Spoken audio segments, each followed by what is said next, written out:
ayva, bal ve ıhlamur karışımı. Bu karışımdan elde edilen çay, öksürüğe karşı oluşturulabilecek en muhteşem karışımlardan biri. Ayva, bal ve ıhlamurdan oluşan çay, boğazları yumuşatır ve iyileşme sağlar. Günde 2-3 fincan kadar tüketebilirsiniz. Zencefil, bal ve karanfil.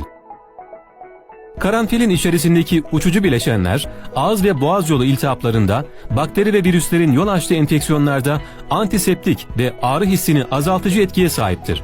Zencefilin içerisindeki bazı bileşenlerinde iltihap giderici etkisi düşünüldüğünde 1 yemek kaşığı bal, 1 çay kaşığı kadar toz zencefil ve 1 çay kaşığı kadar karanfille karıştırılarak kür halinde içebilirsiniz.